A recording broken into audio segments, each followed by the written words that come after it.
കേരളത്തിന്റെ വനം വകുപ്പിന്റെ ബഹുമാന്യായ മന്ത്രി കുറച്ച് വിശദമായി തന്നെ ഫോറസ്റ്റുമായി ബന്ധപ്പെട്ട വിഷയങ്ങൾ ഇവിടെ വിശദീകരിക്കുകയുണ്ട്. ഇവിടെ മാത്രമല്ല, കേരളത്തിന്റെ നിയമസഭയിലും വന്യജീവി ആക്രമണവുമായി ബന്ധപ്പെട്ട് MLA-മാർ പ്രാദേശികമായ വലിയ വിഷയങ്ങൾ ഉണ്ടാക്കുമ്പോൾ അതിന് മറുപടി പറയുക എന്നത് ആ മന്ത്രിയുടെ ബാധ്യസ്ഥമാണ്. അങ്ങനെയുള്ള മറുപടിയിൽ പലപ്പോഴും നിസ്സഹായനായ മന്ത്രി പറഞ്ഞിട്ടുണ്ട്, ഞാൻ വന്യജീവി വകുപ്പ് മന്ത്രിയാണ്. അതുതന്നെയാണ് അദ്ദേഹം ഇന്നും ഇവിടെ സൂചിപ്പിച്ചത്. എന്ന് പറഞ്ഞതിൽ നിന്ന് മനുഷ്യരുമായി ബന്ധപ്പെട്ട വിഷയത്തിനല്ല അദ്ദേഹത്തെ ഏൽപ്പിച്ചിരിക്കുന്നത്. ആവാസ വ്യവസ്ഥിതി മനുഷ്യരുടെ കുലത്തിന് നിലനിൽപ്പിന് ആവശ്യമാണ് എന്ന് വേണമെങ്കിൽ നമുക്കത് പറഞ്ഞു വെക്കാം. പക്ഷേ അദ്ദേഹത്തിനെ ഏൽപ്പിച്ചിരിക്കുന്ന ഡ്യൂട്ടി അദ്ദേഹം ചെയ്യുന്നു. അതുതന്നെയാണ് അദ്ദേഹം ഇപ്പം ഇവിടെയും സൂചിപ്പിച്ചത്. ഇത് യഥാർത്ഥത്തിൽ ശരിയാണ്. പക്ഷേ വന്യജീവി വകുപ്പ് മന്ത്രി ഉണ്ടാകുമ്പോൾ ഒരു മന്ത്രിയും കൂടി നമ്മുടെ നാടിന് ആവശ്യമാണ്. വനമുള്ളിടത്തൊക്കെ ഒരു മനുഷ്യ സംരക്ഷണ വകുപ്പ് മന്ത്രി കൂടി അനിവാര്യമായി വരികയാണ്. കാരണം അതാണ് നമ്മൾ അനുഭവിച്ചുകൊണ്ടിരിക്കുന്നത്. നമ്മൾ അനുഭവിച്ചുകൊണ്ടിരിക്കുന്ന വിഷയത്തിൽ പ്രത്യേകിച്ചും കേരളത്തിന്റെ 19 നിയോജക മണ്ഡലങ്ങൾ മലയോര മേഖലയാണ്. ഈ മലയോര മേഖലയെ മനുഷ്യൻ അനുഭവിക്കുന്ന ഏറ്റവും വലിയ പ്രയാസം വന്യജീവി ആക്രമണം തന്നെയാണ്. നിരന്തരമായി ഒരാൾക്കും നിയന്ത്രിക്കാൻ കഴിയാത്ത വിധം നിലമ്പൂർ അങ്ങാടിയിൽ വരെ ആനെത്തി. അപ്പോ ആ സ്ഥിതിവിശേഷം പണ്ട് നഗരത്തിൽ ജീവിക്കുന്നവർ വിചാരിക്കും, ഞങ്ങൾക്ക് പ്രശ്നമൊന്നുമില്ലല്ലോ, കാട്ടിലല്ലേ. കാട്ടിൽ നിന്നും മൃഗങ്ങൾ മുഴുവനും നാട്ടിലേക്ക് ഇറങ്ങിക്കൊണ്ടിരിക്കുക. എന്താണ് കാരണം? അവർക്കും ഭക്ഷണം കഴിക്കണ്ടേ, അവർക്കും വെള്ളം കുടിക്കണ്ടേ. അപ്പൊ ഈ ആവാസ വ്യവസ്ഥിതിക്ക് വേണ്ടി അഹോരാത്രം പരിശ്രമിക്കുന്നവർ ആ ആവാസ വ്യവസ്ഥിതിയെ കുറിച്ച് പ്രതിപാദിച്ചുകൊണ്ട് കാര്യമില്ല. ആനയ്ക്ക് തിന്നാൻ കാട്ടിലൊന്നുമില്ല. ഇവിടെ പത്രപ്രവർത്തകരൊക്കെ ഉണ്ടല്ലോ, നിങ്ങളെ ഫോറസ്റ്റിനകത്തേക്ക് നിങ്ങളെ കയറാൻ സമ്മതിക്കില്ല. അങ്ങനെ പറ്റില്ല. ലോകത്ത് അല്ലെങ്കിൽ കേരളത്തിൽ അല്ലെങ്കിൽ ഇന്ത്യയിൽ സോഷ്യൽ ഓഡിറ്റിന് വിധേയമാകാത്ത ഒരു മേഖല എന്ന് പറയുന്നത് എന്താ? ഫോറസ്റ്റാണ്. ഏതെങ്കിലും സർക്കാർ ഓഫീസിന് മുമ്പിലോ ഒരു സർക്കാർ പ്രോപ്പർട്ടിയുടെ മുമ്പിലോ അന്യർക്ക് പ്രവേശനമില്ല എന്ന് എഴുതി വെക്കും. അതാകെ എഴുതി വെക്കുന്നത് എവിടെയാണ്? ഫോറസ്റ്റുമായി ബന്ധപ്പെട്ട കാടിന്റെ ഭാഗങ്ങളിൽ നിന്ന് അതിന്റെ അകത്ത് പണി നടക്കുന്നുണ്ട്. പഞ്ചായത്ത് പ്രസിഡന്റിന് പോയി നോക്കാൻ പറ്റുമോ? പറ്റൂല. പഞ്ചായത്ത് പ്രസിഡന്റ് വഴി കേസെടുക്കും. എന്തും നടക്കും. അതൊരു പ്രത്യേക സംരക്ഷിത വലയമായി നിൽക്കുക. അപ്പൊ ഈ ആവാസ വ്യവസ്ഥക്ക് വേണ്ട കാര്യങ്ങൾ ആ കാട്ടിലുണ്ടോ എന്ന് പോയി നോക്കാൻ ഒരു മാർഗവും ഇല്ല. അപ്പൊ നിങ്ങൾ ഈ ആകാശത്ത് കൂടെ പോണ ക്യാമറ അല്ലേ, എന്തായാലും പേര് ഡ്രോൺ. നിങ്ങൾ ഈ ഫോറസ്റ്റിന്റെ ഭാഗത്തൊക്കെ ഒന്ന് പോയി ഡ്രോൺ ഇട്ട് നോക്കൂ. നമ്മളിങ്ങനെ നിലമ്പൂരിൽ കൂടെ പോകുമ്പോൾ നല്ല ഫോറസ്റ്റ് അല്ലേ, അതേക്ക് കയറിയാൽ മൊട്ടപ്പാറകളാണ്. മരം ഇങ്ങനെ നിന്നിട്ട് കാര്യം, ആന മരം തിന്നോ? ആനക്ക് കഴിക്കാനുള്ള ഭക്ഷണം വേണ്ട, അറ്റ്ലീസ്റ്റ് മുളകളെങ്കിലും വേണ്ടേ? ഈ ഫോറസ്ട്രിയിൽ എവിടെയാണ് മുള വെച്ച് പിടിപ്പിക്കുന്നത് ആനക്ക് കഴിക്കാൻ? അതില്ല. അത് നോക്കാൻ ആരില്ല. ബഹുമാനപ്പെട്ട മന്ത്രി എന്ത് പറഞ്ഞിട്ടും കാര്യമില്ല. അദ്ദേഹം കുഴയുന്നല്ലാതെ കെ സുധാകരൻ മന്ത്രിയായിരുന്ന കാലത്ത് 2004 എനിക്ക് ഓർമ്മയുണ്ട്, അദ്ദേഹം എന്നോട് പറഞ്ഞിട്ടുണ്ട്, എന്റെ പൊന്നൻ പറയാം, വല്ലാത്തൊരു വകുപ്പാണിത്, ആന പിടിച്ചു വലിച്ചാൽ പോരൂല. പിന്നെ ഈ സാധുവിന്റെ കാര്യം എടുക്കാനുണ്ടോ? അതാണ് സ്ഥിതി. അപ്പോ മനുഷ്യര് ആനന്റെ കുഴപ്പമില്ല, പുലിന്റെ കുഴപ്പമില്ല. എന്താ പുലി വരുന്നത്? ഈ ആവാസ വ്യവസ്ഥയുടെ ഭാഗമായി അവിടെ മാനുകളുണ്ടാവും, കലമാനുകളുണ്ടാവും, കാട്ടാടുകളുണ്ടാവും. ഇതിനെ പുലി ഭക്ഷിക്കുക. ആ സാധനം അവിടെ ഉണ്ടാവണമെങ്കിൽ എന്ത് വേണം? അവർക്ക് തിന്നാനുള്ള സാധനം അവിടെ വേണം. വല്ലതുണ്ടോ? ഒന്നുമില്ല. അപ്പൊ പുലിയും പട്ടിണിയില്ല, ആനയും പട്ടിണിയില്ല. ഈ പട്ടിണി കിടക്കുന്ന മൃഗങ്ങൾ പച്ചപ്പ് കണ്ടാൽ വരും, ഒരു തർക്കമില്ല. എന്ത് ഫെൻസിങ് ഉണ്ടായിട്ട് കാര്യമില്ല. മനുഷ്യനൊന്ന് വിശന്നോട്ടെ, 2 ദിവസം നിങ്ങളൊന്ന് പട്ടിണി കിട്ടിട്ട് നിങ്ങളിരിക്കോ? 5 പൈസയില്ല, ഒരു മാർഗമില്ല. തൊട്ടടുത്ത വീട്ടിലെ അടുക്കള കുത്തി തുറന്ന് നമ്മൾ ഭക്ഷണം കഴിക്കൂലേ? അത് തന്നെ നടക്കുന്നത്. ആരെയും ചോദിക്കാനും പറയാനുണ്ടോ? കേരളത്തിന്റെ നിയമസഭയിൽ നിരവധി തവണ ഞാൻ പറഞ്ഞ വിഷയങ്ങളാണിത്. ഒരാളും ചോദിക്കാനും പറയാനില്ല. ഇപ്പൊ 15.5 കോടി റുപ്യന്റെ പ്രൊജക്റ്റാണ്. നമുക്കൊന്ന് പരിശോധിക്കാം. 15.68 കോടി രൂപയുടെ 9 പ്രവർത്തികളാണ്. ഇനി നല്ല കാര്യങ്ങൾ ഉണ്ടില്ല എന്ന് പറയുന്നില്ല. നല്ലൊരു വെറ്റിനറി സംവിധാനം അവിടെ ഒരുക്കിയിട്ടുണ്ട്. അതിന് 3 കോടി 10 ലക്ഷം. അത് നമുക്ക് ആളുകൾക്ക് ആർക്കെങ്കിലൊക്കെ ഉപകാരപ്പെടും എന്ന് വിചാരിക്കുക. കാരണം അത്യാവശ്യം പശുവും മൃഗങ്ങളും നായും പൂച്ചയൊക്കെ വളർത്തുന്നുണ്ടല്ലോ നമ്മൾ. അല്ല നമ്മളെ ഉപകാരപ്പെടില്ലേ? അത് ഉപകാരപ്പെടും. സംഖ്യയിലേക്ക് നമ്മൾ കിടക്കുന്നില്ല, തൽക്കാലം അതിലേക്ക് പോകണ്ട. അത് കഴിഞ്ഞിട്ട് മനുഷ്യ വന്യജീവി സംഘർഷണം ഒഴിവാക്കാൻ വേണ്ടിയിട്ട് 26 കിലോമീറ്റർ ഫെൻസിങ് ചെയ്തിട്ടുണ്ട്. അതിന് 101 കോടി 8 ലക്ഷം. അത് സമ്മതിക്കും, അത് ആവശ്യമുണ്ട്. പിന്നെ ഒരു 50 ലക്ഷം ഫെൻസിങ്. അപ്പൊ 26ഉം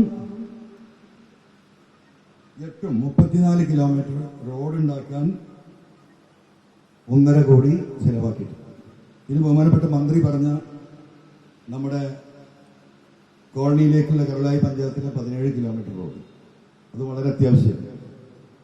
അപ്പം ആ 5ഉം 1.5യും 6.5 കോടി രൂപ ഇവിടെ അത്യാവശ്യമാണ് എന്ന് നമുക്ക് പറയാം. ഇവിടെ ഇരിക്കുന്ന നിങ്ങളൊക്കെ അങ്ങനെ തിരിഞ്ഞു നോക്കിയ ബാക്കിലേക്ക് നമ്മളല്ല കോഴിക്കോട്ടങ്ങാടിയിൽ ഇരിക്കുന്ന പോലെ. കരുളായിക്ക് പോയി ഞാൻ അന്തം വിട്ടാ വരുന്നത്. ആകെ കെട്ടിടാണ്, മനസ്സിലായില്ലേ? ഇവിടെ ഈ മരം മുറിക്കുന്നതിന് ഇരിക്കുന്ന അജ്മലടക്കം NCPയുടെ നേതാക്കന്മാർ ഇവിടെ സമരം നടത്തിയതാ. ഇല്ലേ? ഇവിടെ സമരത്തിലായിരുന്നു. ഭരണകക്ഷി, മന്ത്രിയുടെ പാർട്ടി, ഇടതുപക്ഷം വല്ലതും നടന്നോ? തൊട്ടപ്പുറത്ത് കെട്ടിടം കിടക്കുന്നത്. ഇപ്പൊ ഇവിടെ ഉണ്ടാക്കിയ കെട്ടിടങ്ങൾ എന്താ? ഇവിടെ നിലവിലുള്ള ഫ്ലൈയിങ് സ്ക്വാഡ്, ഇവിടെയുള്ള നിലവിലുള്ള റേഞ്ച് ഓഫീസ്, അതവിടെ ഉണ്ട്. ഒരു കുഴപ്പമില്ല. പത്രക്കാരൻ പോകും, നോക്കണം.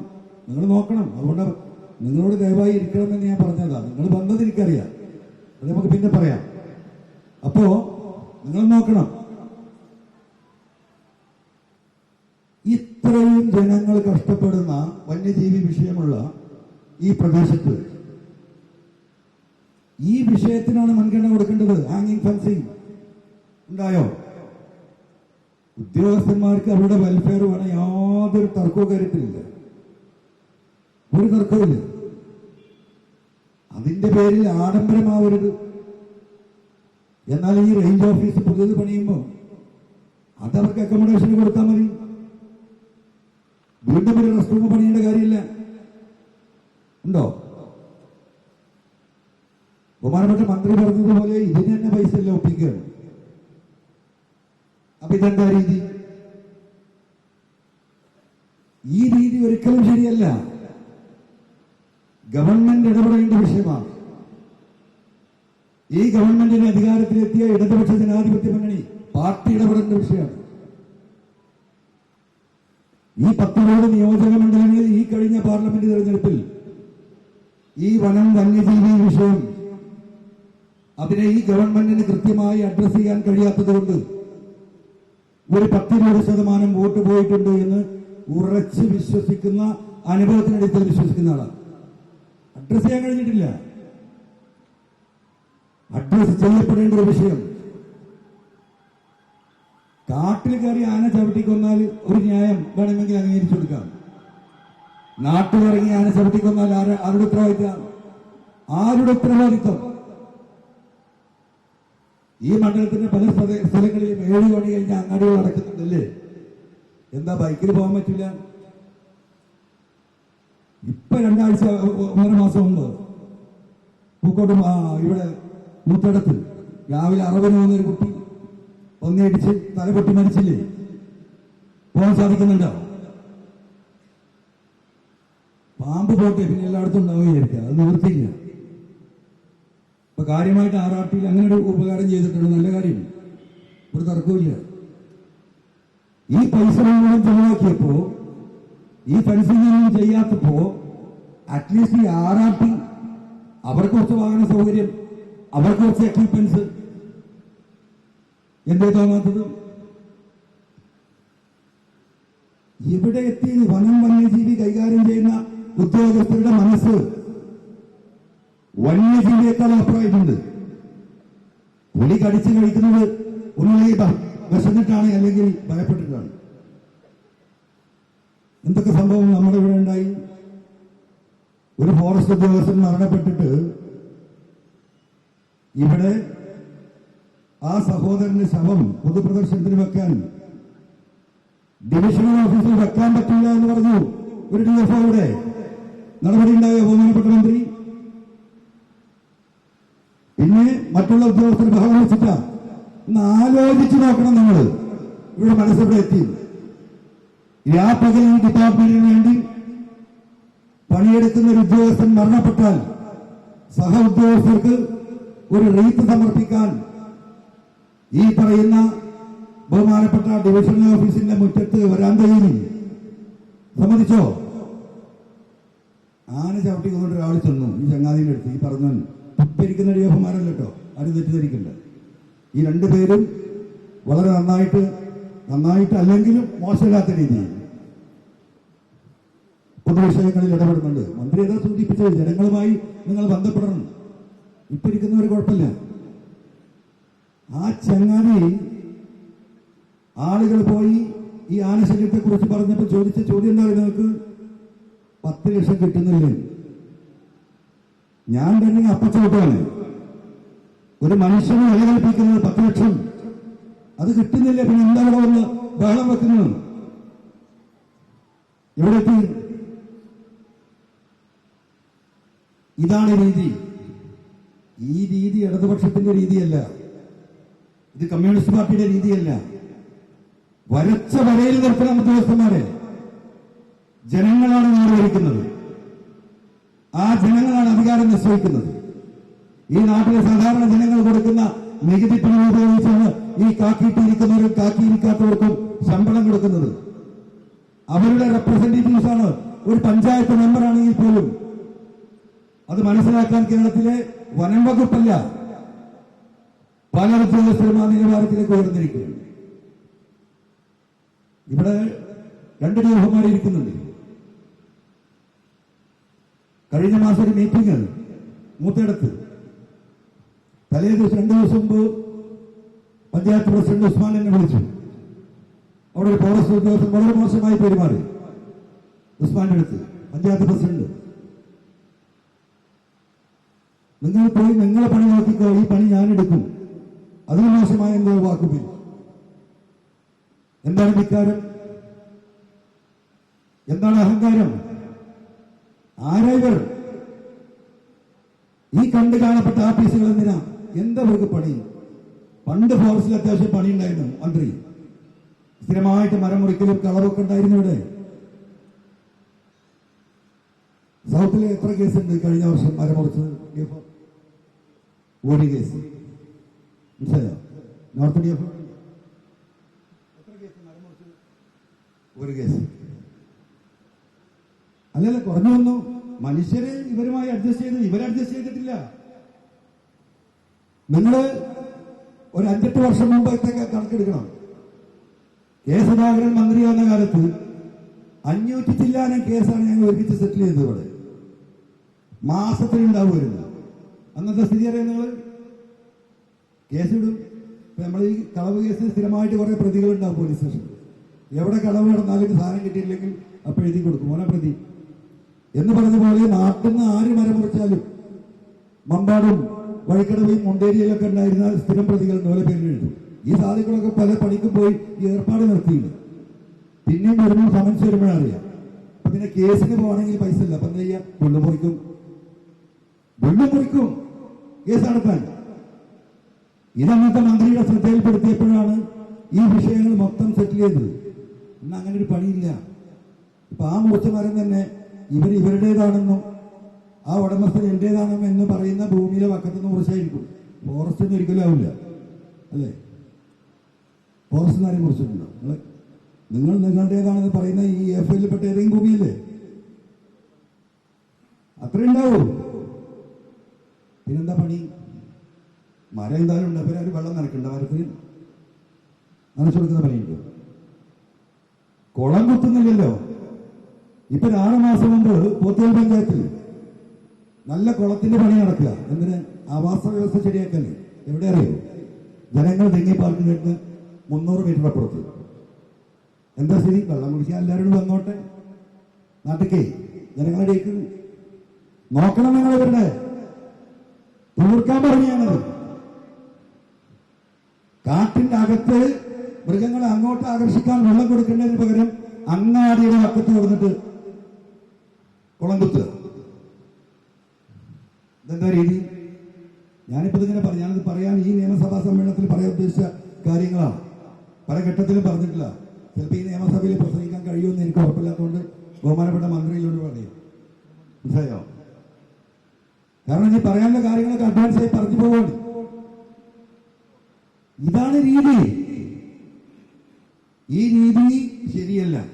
ഇപ്പൊ ബഹുമാനപ്പെട്ട മന്ത്രി പറഞ്ഞു, ഇവിടുത്തെ പ്രശ്നങ്ങൾ ഉദ്യോഗസ്ഥർ അടിയന്തരമായി MLA യും പഞ്ചായത്ത് മെമ്പർമാരും പ്രസിഡന്റുമായി ഇരുന്ന് തീർക്കണം. ഒന്നും തീരില്ല. ബഹുമാനപ്പെട്ട മന്ത്രി ഒരു കാര്യം മറന്നുപോയതാണ്.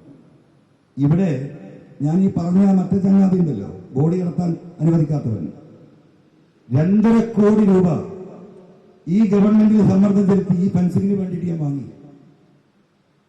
2020 തോന്നുന്നു. അതാണ് 21 അറിയില്ല. ഈ ചങ്ങാതി ഇവിടെ സമയത്ത് തന്നെ ഒരു പ്രപ്പോസൽ കൊടുത്തില്ല. പലതവണ ഓഫീസിൽ നിന്ന് സ്റ്റാഫ് പോയി കണ്ടു. ഞാൻ പലതവണ വിളിച്ചത്. എന്താ പറയുക, ഇവർക്കൊരു മൊത്തം പ്രപ്പോസൽ ഉണ്ട് സ്റ്റേറ്റിന്റെ. ആ പ്രപ്പോസലിൽ വന്നിട്ടില്ല. ആ 2.5 കോടി രൂപ ലാപ്സായി പോയി. ബഹുമാനപ്പെട്ട മന്ത്രിക്ക് ഓർമ്മയുണ്ട്. ഓഫീസിൽ പോയി ഞാൻ വെള്ളം ഉണ്ടാക്കിയിരുന്നു.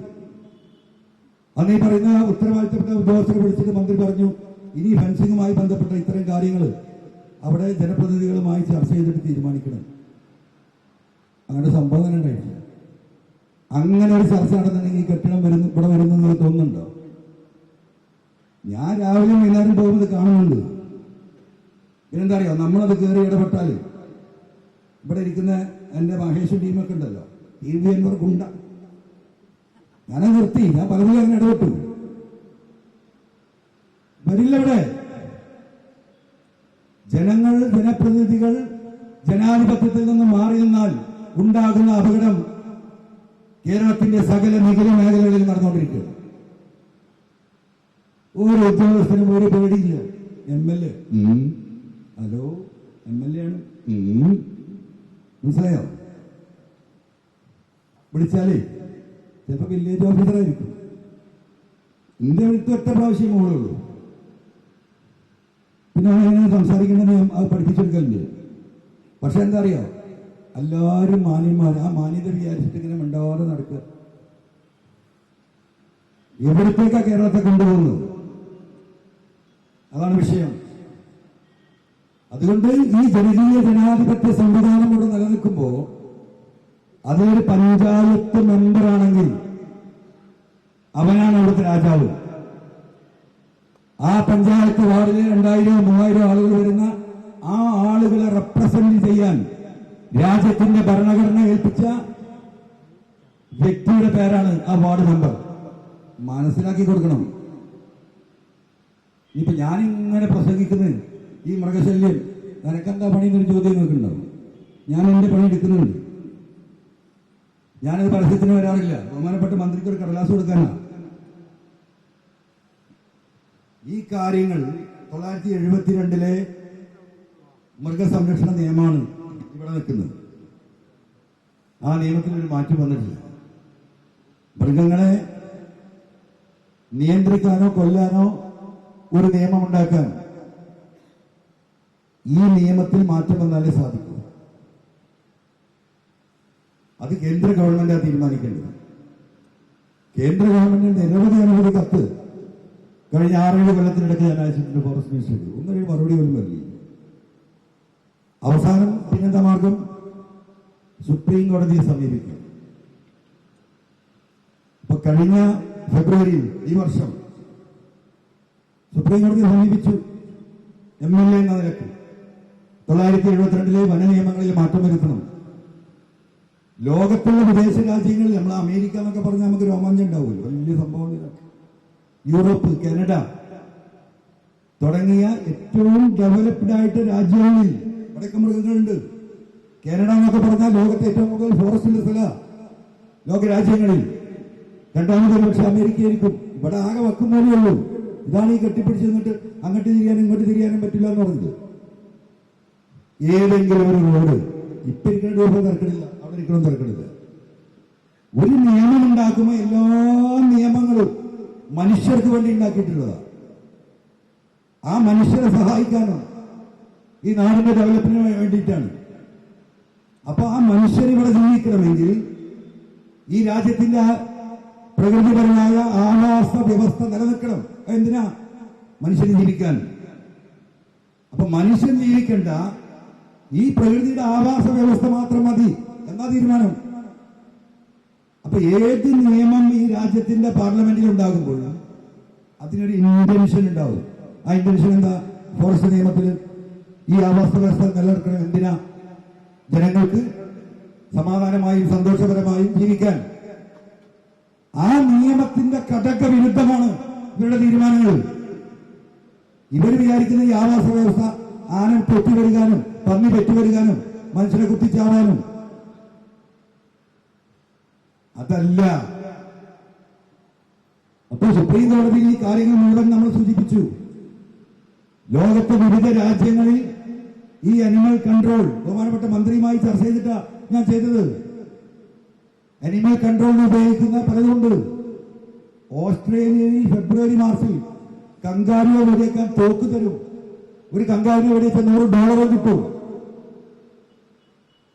മനസ്സിലായോ? ലോകത്തെ എല്ലായിടത്തും തന്നെയാണ്.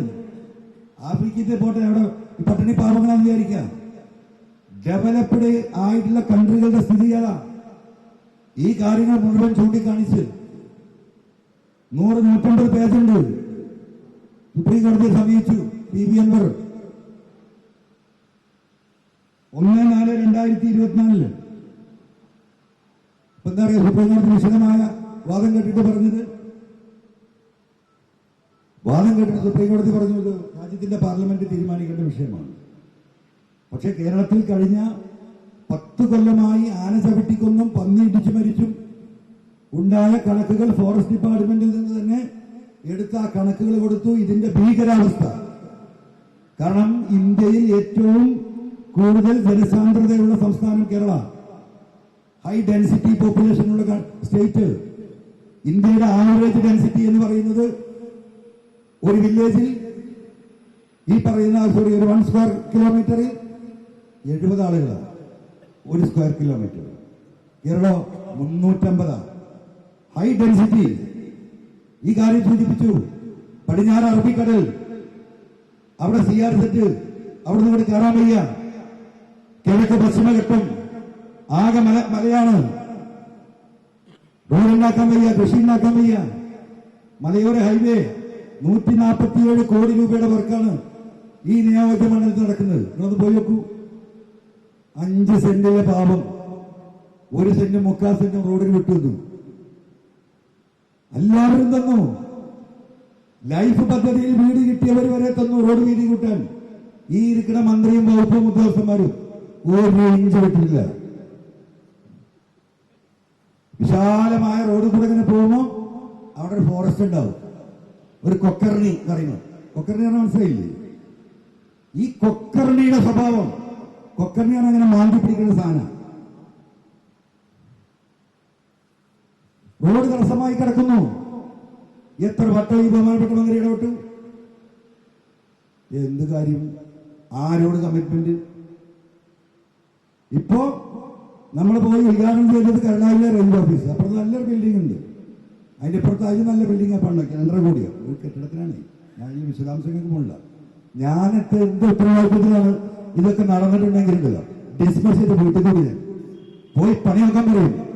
ഇതെല്ലാ പണി ഇങ്ങനെയുണ്ട്. ഒരു പണി മനുഷ്യനെ വെല്ലുവിളിക്കുക. സുപ്രീം കോടതി ഹൈക്കോടതിയിൽ കേരളത്തിന്റെ പ്രത്യേക രീതി പരിഗണിച്ചിട്ട് ഹൈക്കോടതിയോട് പരിഗണിക്കാൻ പറഞ്ഞ ഓർഡറാണ്. സത്യത്തിൽ സുപ്രീം കോടതിയിൽ ഞാൻ ഈ ഇത് ഫയൽ ചെയ്യുമ്പോൾ സംസ്ഥാന ഗവൺമെന്റ് അതിൽ കക്ഷി ചേർന്നിരുന്നെങ്കിൽ കുറച്ചും കൂടി ഒരു ശക്തി ഉണ്ടാവുമായിരുന്നു. ഈ വിഷയത്തിൽ ബഹുമാനപ്പെട്ട മന്ത്രിക്ക് താല്പര്യമുണ്ട്.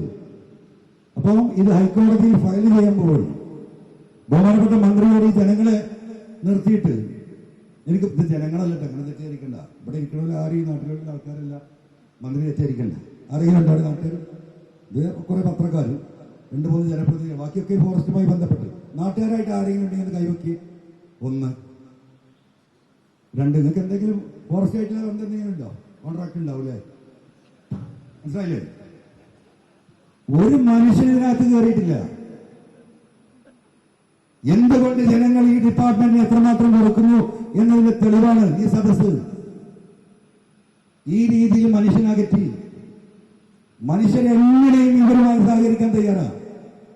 ആ മനുഷ്യരുടെ സഹകരണമാണ് ഈ ഇത്രയും വലിയ 2 ഡിവിഷനിൽ മരമുറി കേസ് ഈ വർഷത്തിൽ ഓരോന്ന്, അല്ലേ?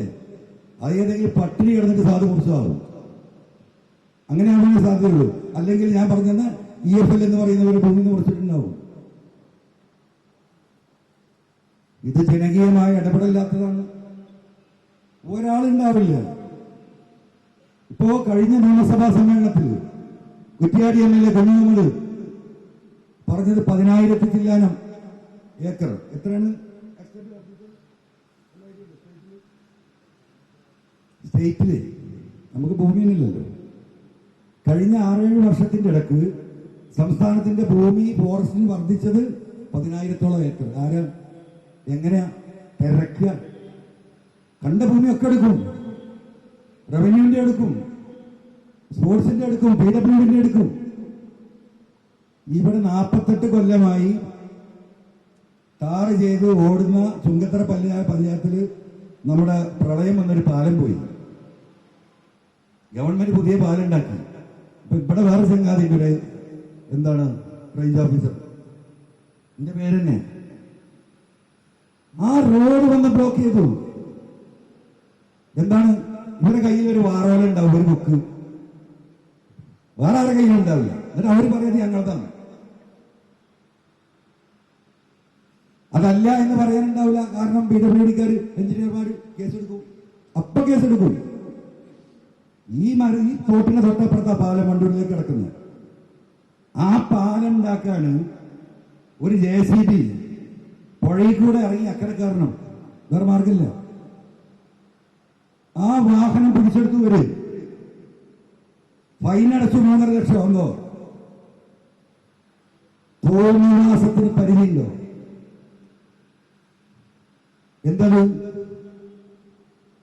ഇതൊക്കെ ഇവിടെ നടക്കുള്ളൂ കേട്ടോ. തമിഴ്നാട്ടിലൊക്കെ ആണെങ്കിലേ അടിച്ച് ചെപ്പക്കുറ്റി തിരിക്കും വരെ. ഈ പണിയൊന്നും പോയിരിക്കട്ടവര് ജനങ്ങൾ ഇടപെടും. ഈ മൊബൈൽ ഫോൺ വന്നതിന് ശേഷം ഇരുട്ടടിയില്ലല്ലോ, എല്ലാം ക്യാമറ ഇല്ലേ. പണ്ട് ഈ ജാതി ഉദ്യോഗസ്ഥന്മാർക്ക് നാട്ടുകാർ നല്ല കൊടുക്കരുത് രാത്രി ഇരുട്ടത്ത്. ഇന്ന് നാട്ടിൽ അതിന് പോലും മാർഗമില്ല. തോന്നുവാസത്തിന് പരിധി ഉണ്ടാവണം. അപ്പൊ ഈ ബഹുമാനപ്പെട്ട മന്ത്രിയോട് സുപ്രീം കോടതിയുടെ അതിന്റെ ഓർഡറാണ് സ്റ്റേറ്റിൽ ഹൈക്കോടതിയിൽ പോവാൻ. ബഹുമാനപ്പെട്ട മന്ത്രി ഈ വിഷയത്തിൽ ഒന്ന് ഇടപെട്ട് ഈ കേസ് കോടതിയിൽ 1, 2, 3 ആഴ്ച കൊണ്ട് വരും. അതിൽ കേരള ഫോറസ്റ്റ് ഇതിലൊന്ന് കക്ഷി ചേരണമെന്ന് വിനീതമായി അപേക്ഷിക്കും. ഞാൻ 1 മിനിറ്റ് കഴിഞ്ഞിട്ടില്ല. അപ്പോ ഞാൻ അവസാനിപ്പിക്കുകയാണ്. ഇത്രയും ബഹുമാനപ്പെട്ട മന്ത്രി ഇതൊക്കെ ഉൾക്കൊള്ളുന്ന മനുഷ്യനാണ്. അദ്ദേഹം ഒരു സോഷ്യലിസ്റ്റ് ആശയത്തിന് വാപ്പാന്റെ കാര്യം പറഞ്ഞു. പിതാവിന് ജനിച്ചത് മുതലേ ഈ പറഞ്ഞതുപോലെ വളരെ സിമ്പിളായി അന്നും ഇന്നും സ്വന്തമായിട്ട് വീട് പോലും ഉണ്ടോ എന്ന് എനിക്കിപ്പോൾ സംശയമാണ്. അങ്ങനെ ജീവിക്കുന്ന ഒരു ഗാന്ധിയൻ ആശയത്തിന്റെ അത് ജീവിതത്തിൽ കൊണ്ടു നടക്കുന്ന വ്യക്തി കൂടിയാണ്. അപ്പം അദ്ദേഹത്തെ പോലെയുള്ള ആളുകൾക്കാണ് ഇത് കുറച്ചും കൂടി ഇടപെടാൻ കഴിയുക. പക്ഷേ അദ്ദേഹത്തിന്റെ ഇടപെടലുകളൊന്നും കുറെ മാറ്റങ്ങളൊക്കെ ഓരോ മന്ത്രിമാരും വരുമ്പോഴുണ്ടാകുമെങ്കിലും പരിപൂർണതയിലേക്ക് എത്തിക്കാൻ സാധിച്ചിട്ടില്ല. ഇനിയുള്ള 1.5 വർഷം ബഹുമാനപ്പെട്ട മന്ത്രിയോട് എനിക്കൊരു അപേക്ഷയുണ്ട്. താങ്കൾ ബഹുമാനപ്പെട്ട വനം വന്യജീവി വകുപ്പ് മന്ത്രിയാണെങ്കിൽ ഒരു 1.5 കൊല്ലം തൽക്കാലം ലേശം അതങ്ങോട്ട് സൈഡിലേക്ക് നിർത്തിയിട്ട് കേരളത്തിലെ ജനസംരക്ഷണ വകുപ്പ് മന്ത്രിയായി താങ്കൾ ഒരു 50% പ്രവർത്തിച്ച് ഈ വിഷയങ്ങൾ പരിഹരിക്കാൻ ഒരു ജനകീയ ഇടപെടൽ നടത്തണമെന്ന് സ്നേഹപൂർവ്വം അഭ്യർത്ഥിച്ചുകൊണ്ട് ഞാൻ നിർത്തുന്നു. നന്ദി, നമസ്കാരം.